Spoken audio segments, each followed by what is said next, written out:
माता पार्वती शिवजी को पति के रूप में प्राप्त करने के लिए घोर तपस्या कर रही थी। उनके तप को देखकर देवताओं ने शिवजी से देवी की मनोकामना पूर्ण करने की प्रार्थना की।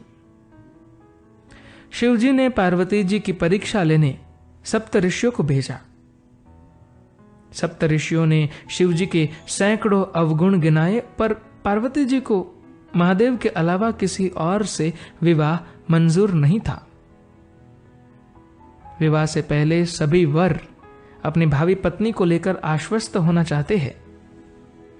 इसलिए शिवजी ने स्वयं भी पार्वती की परीक्षा लेने की ठानी। भगवान शंकर प्रकट हुए और पार्वती जी को वरदान देकर अंतर्ध्यान हुए। इतने में जहां वह तप कर रही थी, वहीं पास में तालाब में मगरमच्छ ने एक लड़के को पकड़ लिया।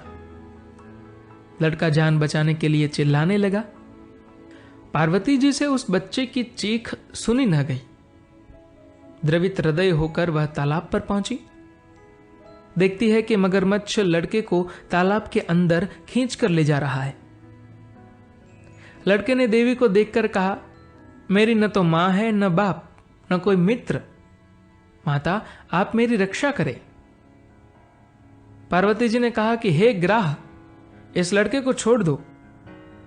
मगरमच्छ बोला, दिन के छठे पहर में जो मुझे मिलता है उसे अपना आहार समझकर स्वीकार करना मेरा नियम है। ब्रह्मदेव ने दिन के छठे पहर इस लड़के को भेजा है, मैं इसे क्यों छोड़ूं? पार्वती जी ने विनती की, तुम इसे छोड़ दो, बदले में तुम्हें जो चाहिए वह मुझसे कहो। मगरमच्छ बोला, एक ही शर्त पर मैं इसे छोड़ सकता हूं। आपने तप करके महादेव से जो वरदान लिया, यदि उस तप का फल मुझे दे दोगी तो मैं इसे छोड़ दूंगा। पार्वती जी तैयार हो गई।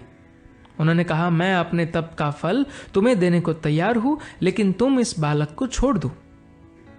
मगरमच्छ ने समझाया, सोच लो देवी, जोश में आकर संकल्प मत करो। हजारों वर्षों तक जैसा तप किया है वह देवताओं के लिए भी संभव नहीं। उसका सारा फल इस बालक के प्राणों के बदले चला जाएगा। पार्वती जी ने कहा, मेरा निश्चय पक्का है, मैं तुम्हें अपने तप का फल देती हूं, तुम इसका जीवन दे दो। मगरमच्छ ने पार्वती जी से तप दान करने का संकल्प करवाया।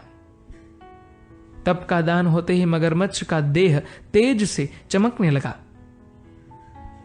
मगर बोला, हे पार्वती, देखो, तप के प्रभाव से मैं तेजस्वी बन गया हूं। तुमने जीवन भर की पूंजी एक बच्चे के लिए व्यर्थ कर दी। चाहो तो अपनी भूल सुधारने का एक और मौका दे सकता हूं। पार्वती जी ने कहा, हे ग्राह, तप तो मैं पुनः कर सकती हूं, किंतु यदि तुम इस लड़के को निगल जाते तो क्या इसका जीवन वापस मिल जाता? देखते ही देखते वह लड़का अदृश्य हो गया। मगरमच्छ लुप्त हो गया। पार्वती जी ने विचार किया, मैंने तप तो दान कर दिया है, अब पुनः तप आरंभ करती हूं। पार्वती ने फिर से तप करने का संकल्प किया। भगवान सदाशिव फिर से प्रकट होकर बोले, पार्वती, भला अब क्यों तप कर रही हो? पार्वती जी ने कहा, प्रभु, मैंने अपने तप का फल दान कर दिया है। आपको पति रूप में पाने के संकल्प के लिए मैं फिर से वैसा ही घोर तप कर आपको प्रसन्न करूंगी। तब महादेव बोले, मगरमच्छ और लड़के दोनों रूपों में मैं ही था। तुम्हारा चित्त प्राणी मात्र में अपने सुख दुख का अनुभव करता है या नहीं, इसकी परीक्षा लेने को मैंने यह लीला रची। अनेक रूपों में दिखने वाला मैं एक ही हूं।